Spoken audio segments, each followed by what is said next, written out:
అధికార ప్రతిపక్ష పార్టీల మధ్య క్రెడిట్ వార్ ముదురుతోంది. విశాఖపట్నం డేటా సెంటర్ మొదలుకొని స్టేట్లో కొత్త ప్రాజెక్టుల దాకా క్రెడిట్ కోసం ఫైట్ నడుస్తోంది. ఈ క్రెడిట్ వార్లో అధికార పార్టీకి చెక్ పెట్టాలనుకుంటోంది సిక్కోలు వైసీపీ. జిల్లాలో వర్కౌట్ అయితే స్టేట్ అంతా ఇదే ఫార్ములాతో ముందుకెళ్లాలి అనుకుంటోంది. ఇంతకీ క్రెడిట్ వార్ విషయంలో సిక్కోలు వైసీపీ స్ట్రాటజీ ఏంటి? ఏపీలో క్రెడిట్ ఫైట్, విపక్ష పార్టీ ప్రాజెక్ట్ విజిట్, సిక్కోలు నేతలకు భలే ఐడియా. డబ్బులు, బంగారం, వస్తువుల చోరీ గురించే విన్నాం. కానీ ఆంధ్రప్రదేశ్ రాష్ట్రంలో ఇటీవల ఎక్కువగా వినిపిస్తున్న పదం క్రెడిట్ చోరీ. ఒక ప్రభుత్వం 5 ఏళ్ల కాల పరిమితిలో ఏదైనా పెద్ద ప్రాజెక్టును పూర్తి చేయడం చాలా అరుదు. ఒక ప్రభుత్వం శంకుస్థాపన చేసిన ప్రాజెక్టును తర్వాత మరో ప్రభుత్వం పూర్తి చేస్తోంది. కొన్నిసార్లు ఒక ప్రభుత్వం ప్రతిష్టాత్మకంగా చేపట్టిన పనులు పూర్తయ్యే దశలో అధికారం మారితే తర్వాత వచ్చిన ప్రభుత్వం మిగిలిన పనులు పూర్తి చేసి ప్రాజెక్ట్ క్రెడిట్ కొట్టేస్తోంది. ఇప్పుడు ఏపీ రాజకీయాల్లో అధికార టీడీపీ, విపక్ష వైసీపీ మధ్య క్రెడిట్ వార్ నడుస్తోంది. విశాఖ డేటా సెంటర్ మొదలు భోగాపురం ఎయిర్పోర్ట్, తాజాగా భూముల రీసర్వే వరకు ప్రతి విషయంలో క్రెడిట్ వార్ జరుగుతోంది. శ్రీకాకుళం జిల్లాలో కొన్ని ప్రాజెక్టులకు సంబంధించి అధికార ప్రతిపక్ష పార్టీల మధ్య క్రెడిట్ ఫైట్ నడుస్తోంది. Mulapeta port, Palasa kidney hospital and research centre, Budagatlapalem harbour, కొత్త కలెక్టరేట్ వంటివి జిల్లాలో ఇటీవల చేపట్టిన ప్రతిష్టాత్మకమైన ప్రాజెక్టులు. వీటి చుట్టూ ఇప్పుడు క్రెడిట్ ఫైట్ కంటిన్యూ అవుతోంది. జిల్లాలో 4500 కోట్లతో చేపట్టిన మూలపేట పోర్టు పనులు వైసీపీ ప్రభుత్వ హయాంలో ప్రారంభమయ్యాయి. ఇప్పటికీ కొనసాగుతున్నాయి. కేంద్ర మంత్రి రామ్మోహన్ నాయుడు ఈ ప్రాజెక్ట్ తమ ప్రభుత్వ గొప్పతనంగా చెప్పుకునే ప్రయత్నం చేస్తుంటే వైసీపీ దాన్ని ఖండిస్తోంది. మూలపేట పోర్టుకి సంబంధించిన ఒక్క ఈవెంట్ కి కూడా ఈ ప్రభుత్వంతో సంబంధం లేదు అంటున్నారు విపక్ష పార్టీ నేతలు.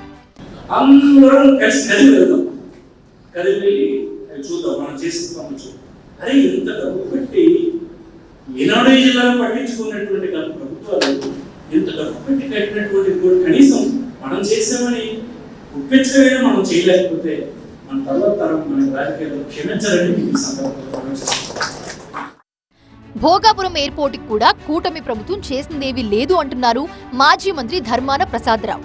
అన్ని పనులు వైఎస్ఆర్సీపీ ప్రభుత్వ హయాంలోనే పూర్తి చేశామంటూ ఆ క్రెడిట్ తమదే అని అంటున్నారు వాళ్ళు. ఈ సమయంలోనే ఈ క్రెడిట్ వార్ కి చెక్ పెట్టే ఒక ప్రణాళికను వైసీపీ సీనియర్ బయటపెట్టారు. మన పార్టీ హయాంలో చేసిన పనులని మనమే ప్రజలకు చెప్దామని, తద్వారా టీడీపీ వాళ్లు తప్పుడు ప్రచారానికి తెరదించగలమంటున్నారు సిక్కోలు సీనియర్. ఈ 6 జిల్లాల్లో ఉండే లీడర్స్, పార్టీకి గట్టిగా పనిచేస్తున్న మీలాంటి పెద్దలు అందరూ కలిసి ఒకరోజు కోర్టుకు వెళ్దాం. 300-400 సార్లు వెళ్దాం. అక్కడే భోజనం చేస్తాం. ఎలా కోర్టు వచ్చింది ఏంటన్నది అంకెలు, డేట్లు అన్నింటిని పెట్టి ప్రజలకు అక్కడ వివరిస్తాం. ఎవరైనా కాదు అంటే మనం వేదిక మీద వెళ్ళిపోతాం. నేను 10 రోజులు వస్తాము, మీరు కూడా అక్కడ రండి, అందరం కలిసి జిల్లా ప్రజలకు మనం ఏం చేస్తామో చెప్తాము. శ్రీకాకుళం జిల్లాలో వైసీపీ హయాంలో వచ్చిన Mulapeta port, collectorate, Palasa kidney hospital and research centre, Etcherla Budagatlapalem harbour దగ్గరికి పార్టీ శ్రేణులంతా కలిసికట్టుగా వెళదామన్నారు ధర్మాన ప్రసాదరావు. నెలకో ప్రాజెక్ట్ దగ్గరికి 300-400 కార్లతో వెళ్లి సాయంత్రం దాకా అక్కడే ఉందామని ప్రతిపాదించారు. టీడీపీ తప్పుడు ప్రచారంపై తిట్టిన తిట్టు తిట్టకుండా తిడదామని, తమతో చర్చకి ఎవరొస్తారో రమ్మందామని ధర్మాన ఐడియా ఇచ్చారు. దీన్ని మొదట శ్రీకాకుళం జిల్లాలో చేపడదామని, తర్వాత రాష్ట్ర వ్యాప్తంగా అన్ని జిల్లాల్లో ఇలాంటి కార్యక్రమాలను తీసుకుని ముందుకెళదామని సమావేశంలో పాల్గొన్న ఉత్తరాంధ్ర వైసీపీ కన్వీనర్ కన్నబాబుకు సూచించారు. గట్టి కౌంటర్ పడితేనే టీడీపీ వాళ్లు అబద్ధాలు చెప్పడం ఆపేస్తారంటుంది వైసీపీ. ఈ వ్యూహంతోనే త్వరలో శ్రీకాకుళం జిల్లాలో ప్రాజెక్టుల పర్యటనలకు జిల్లా నాయకత్వం సిద్ధమవుతోంది. మరి ఇది ఎంతవరకు వర్కౌట్ అవుతుంది? దీని మీద టీడీపీ ఎలా స్పందిస్తుందనేది ఇప్పుడు ఆసక్తి రేకెత్తిస్తోంది. ముచ్చటగా మూడోసారి కూడా మేయర్ పదవి మహిళకు కేటాయించడంతో ఆ కార్పొరేషన్లో ఈక్వేషన్స్ మారిపోయాయి. రాబోయే కాలానికి కాబోయే మేయర్లమని ఊహలో తేలిపోయిన నాయకులు డామిట్ సీన్ రివర్స్ అయిందని బాధపడుతున్నారట. కనీసం కుర్చీలో మనోళ్లుంటే చాలనుకొని మహిళా నేతల వేటలో పడ్డారు. కీలకమైన కార్పొరేషన్లో మహిళా అభ్యర్థుల కోసం జల్లెడ పడుతున్నాయి ప్రధాన పార్టీలు. మళ్లీ మహిళా మణులదే ఇందూరు. కార్పొరేషన్లో మారని రిజర్వేషన్. వేట మొదలైందా? ఉత్కంఠ పోరులో అవకాశం దక్కేదెవరికి? నిజామాబాద్ మున్సిపల్ కార్పొరేషన్ మేయర్ పీఠం చుట్టూ ఇన్నాళ్లు కొనసాగిన ఎడతెగని ఉత్కంఠకు తెరపడిపోయింది. మేయర్ స్థానాన్ని మూడోసారి కూడా మహిళలకు రిజర్వ్ చేయడం రాజకీయ వర్గాల్ని ఆశ్చర్యపరిస్తే పురుష నాయకత్వానికి పెద్ద షాక్ ఇచ్చిందనే చెప్పాలి. ఆ పదవిపై బోలెడు ఆశలు పెట్టుకున్న ప్రధాన పార్టీల నాయకులు ఇప్పుడు తలలు పట్టుకోవలసిన పరిస్థితి. మరోవైపు ఆయా పార్టీలు ఆ స్థాయి లేడీ లీడర్ కోసం అప్పుడే అన్వేషణ మొదలుపెట్టేశాయి. దీంతో ఎలాగైనా మేయర్ పదవిని కైవసం చేసుకునేందుకు మహిళా నేతలు సైతం ఎవరికి వారు తమ స్థాయిలో లాబియింగ్ చేస్తున్నట్టు తెలుస్తుంది. ఉత్తర తెలంగాణలో కీలకమైన నిజామాబాద్ మున్సిపల్ కార్పొరేషన్ ఎన్నికలు రసవత్తరంగా మారనున్నాయనేది మాత్రం స్పష్టమవుతోంది. ఇందూరు బల్దియా పీఠంపై కూర్చునేందుకు ప్రధాన పార్టీలు కసరత్తు ముమ్మరం చేసిన వేళ రిజర్వేషన్ కేటాయింపు కొత్త చర్చకు దారితీసింది. ఇప్పటికే మేయర్ పదవిపై విపరీతంగా ఆశలు పెంచుకున్న ప్రధాన పార్టీల ముఖ్య నాయకులు అదే రేంజ్లో హడావిడి చేస్తూ వచ్చారు. అయితే వీరి ఆశల వెనుక బలమైన కారణం, భరోసా లేకపోలేవు. గత 2 టర్ములు వరుసగా మహిళలకు అవకాశం వచ్చినందున ఈసారి ఖచ్చితంగా జనరల్ గానో క్యాస్ట్ పరంగానో పురుషులకు అవకాశం దక్కడం ఖాయమని అంతా భావించారు. అధికార కాంగ్రెస్ నుంచి మాజీ మేయర్ ధర్మపురి సంజయ్ పేరు కూడా గట్టిగానే వినిపించింది. మున్నూరు కాపు సంఘం జిల్లా అధ్యక్షుడిగా ఉన్న ఆయన పార్టీకి అదనపు బలం అవుతారని కూడా కాంగ్రెస్ భావించింది. కానీ ముచ్చటగా మూడోసారి కూడా మహిళకే ఇక్కడి మేయర్ పీఠం రిజర్వ్ అయిపోయింది. దీంతో అన్ని పార్టీల ఆశావహులు ఒక్కసారిగా కంగుతిన్నారు. ఈసారి నిజామాబాద్ మేయర్ స్థానాన్ని జనరల్ మహిళకు కేటాయించడంతో ఆయా పార్టీలో అర్హత ఉన్న మహిళా నేతల కోసం కసరత్తు మొదలైంది. 60 డివిజన్లు ఉన్న ఈ కార్పొరేషన్లో బీజేపీ, ఎంఐఎంలు బలంగా ఉన్నాయి. నువ్వా నేనా అన్నట్టుగానే తలపడుతుంటాయి.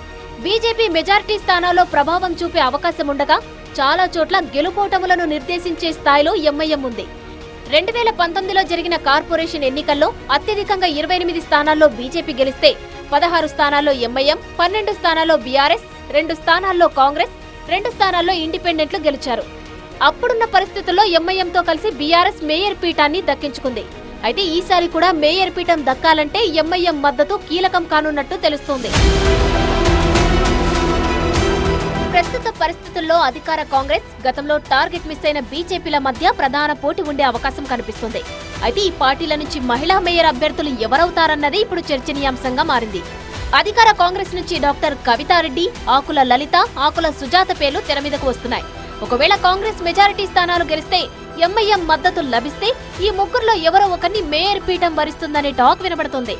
అయితే గతంలో త్రుటిలో మిస్ అయిన మేయర్ పీఠాన్ని ఈసారి ఎట్టి పరిస్థితుల్లోనూ చేజిక్కించుకోవాలని భావిస్తున్న బీజేపీ మ్యాజిక్ ఫిగర్ దాటితే ప్రస్తుత ఫ్లోర్ లీడర్ సవంతి రెడ్డికే మేయర్ పీఠం కట్టబెట్టే సూచనలు కనిపిస్తున్నాయి. మొదటి నుంచి ఇక్కడ కమలదళంలో కీలకంగా వ్యవహరిస్తున్న ఆమె వైపే పార్టీ పెద్దలు మొగ్గు చూపే అవకాశం ఉందన్నది లోకల్ గా వినిపిస్తున్న అభిప్రాయం. బీఆర్ఎస్ ప్రభావం చూపగలిగితే ఆ పార్టీ తరపున మరోసారి నీతూ కిరణ్ బరిలో ఉంటారని గులాబీ వర్గాలు మాట్లాడుకుంటున్నాయి. మొత్తానికి 3 పార్టీల్లోనూ మహిళా నాయకులు పీఠం దక్కించుకునేందుకు ఉవ్విళ్లూరుతున్నట్టే కనిపిస్తోంది. మరి ఈ బరిలో నిలిచే మహిళామణులు ఎవరు, మేయర్ పీఠాన్ని దక్కించుకునేదెవరు అన్నది ఇప్పుడు ఇందూరులో పొలిటికల్ గా హాట్ టాపిక్. పార్టీ నుంచుంది ఒకే ఒక్క ఎమ్మెల్యే. అక్కడ ఆయన మాట నడవటం లేదు. మిగిలిన ఎమ్మెల్యేలు మిత్రపక్షం మంచి చెడు చూడటం లేదు. అధికారంలో ఉన్నామని ఆనందపడాలో, పట్టించుకునే వాళ్ళు అసలు లేరని బాధపడాలో తెలియని పరిస్థితి అక్కడ జనసేనది. ఎన్నికల ముందు జోష్ మీదున్న కేడర్ ఇప్పుడు దిగులు పడుతోంది. జిల్లా నాయకత్వం కూడా పట్టించుకోవడం లేదని బాధపడుతోంది. సీఎం సొంత జిల్లాలో మిత్రపక్షానికి ఎదురవుతున్న ఇబ్బందులేంటి? పట్టించుకోని తమ్ముళ్ళు, పట్టింపు లేని పార్టీ నేతలు. చిత్తూరు జిల్లాలో జనసేన దిగులు. ప్రభుత్వంలో కీలక భాగస్వామిగా ఉన్న ఉమ్మడి చిత్తూరు జిల్లాలో జనసేన పరిస్థితి అత్యంత దయనీయంగా ఉందన్న చర్చ నడుస్తోంది. తిరుపతిలో జనసేన ఎమ్మెల్యేనే ఉన్నా పార్టీ క్యాడర్ స్తబ్దంగా ఉంటోంది. ఎన్నికలకు ముందు దూకుడు ప్రదర్శించిన జనసేన అధికారంలోకొచ్చాక జెండా పక్కన పెట్టేసిందా అనే పరిస్థితి ఉమ్మడి జిల్లాలో కనిపిస్తోంది. కూటమిలో భాగస్వామిగా ఉన్న జనసేన సీఎం సొంత జిల్లాలో తనదైన ముద్ర వేయలేకపోతోంది. టీడీపీ ఎమ్మెల్యేలున్న నియోజకవర్గాల్లో తమను పట్టించుకునేవారు లేరన్న అసంతృప్తితో ఉంది జనసేన క్యాడర్. నామినేటెడ్ పదవుల్లో గుర్తింపు లేకపోవడం జనసేన శ్రేణుల్లో నిస్తేజానికి మరొక కారణం. తిరుపతి నుంచి కుప్పం దాకా దాదాపు ఇదే పరిస్థితి.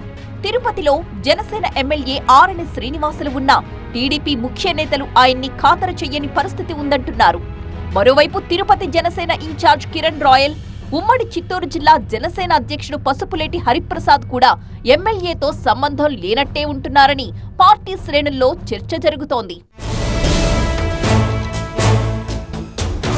నామినేటెడ్ పదవుల విషయంలో ఎమ్మెల్యే ఆరణి ఆసక్తి చూపకపోవడం, ఆయన సిఫారసు చేసిన వారికి పదవులు దక్కకపోవడంతో తిరుపతి జనసేనలో పరిస్థితి ఎవరి దారి వారిదే అన్నట్టుగా ఉంది. పార్టీ ఎమ్మెల్యే ఉన్న చోటే పరిస్థితి ఈ విధంగా ఉంటే ఇక మిగతా నియోజకవర్గాల్లో కడుపు చించుకుంటే కాళ్ల మీద పడేలాగే ఉంది. చంద్రగిరిలో టీడీపీ జనసేన మధ్య ఇంటర్నల్ ఫైట్ నడుస్తోంది. ఎన్నికలకు ముందు వరకు TDP MLA Pulivarthi Nani, Chandragiri Janasena incharge Devara మనోహర్ల మధ్య సఖ్యత ఉన్నా ఆ తరువాత ఇరువురి మధ్య దూరం పెరిగింది. పార్టీ అధిష్టానాలకు ఒకరిపై ఒకరు కంప్లైంట్లిచ్చుకునేదాకా వెళ్లింది. శ్రీకాళహస్తిలో ఎన్నికలకు ముందు ఆ తరువాత జనసేనతో టీడీపీ ఎమ్మెల్యే బొజ్జల సుధీర్కి బిగ్ ఫైట్ నడిచింది. డ్రైవర్ హత్య కేసులో జనసేన ఇన్ఛార్జ్ కోటా వినుత పార్టీ నుంచి బహిష్కరణకు గురికాగా ఆ తరువాత ఆమెను వ్యతిరేకించిన జనసేన క్యాడర్ ఎమ్మెల్యేకు దగ్గరైన శ్రీకాళహస్తిలో జనసేనకు నాయకత్వం లేకుండా పోయింది.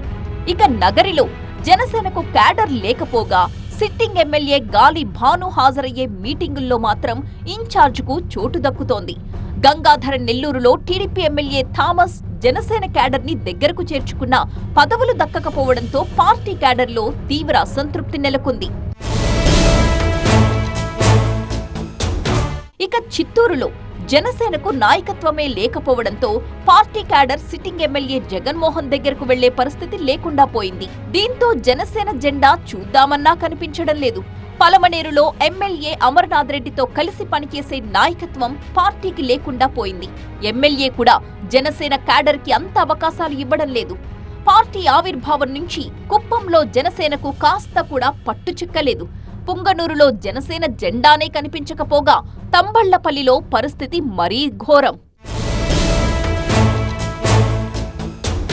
మదనపల్లిలో జనసేన బలంగానే ఉన్నా అక్కడ పార్టీలో మూడు ముక్కలాట కొనసాగుతోంది. ఎమ్మెల్యే షాజహాన్ భాషాతో జనసేనకు సఖ్యత లేకపోవడంతో క్యాడర్ నిస్తేజంగా ఉంది. పీలేరులో ఎమ్మెల్యే నల్లారి కిషోర్ కుమార్ రెడ్డి పెద్దగా ప్రాధాన్యం ఇవ్వకపోవడంతో అక్కడ కూడా టీడీపీ జనసేన మధ్య గ్యాప్ కనిపిస్తోంది. ఉమ్మడి చిత్తూరు జిల్లాలోని జనసేన నేతలు నాయకత్వంపై తీవ్ర అసంతృప్తిగా ఉండడం కూడా జనసేనలో నిరాసక్తతకు కారణమవుతోంది. చొక్కాలు చించేసుకోవడం ఎందుకని క్యాడర్ కూడా సైలెంట్ గా ఉండిపోతోంది.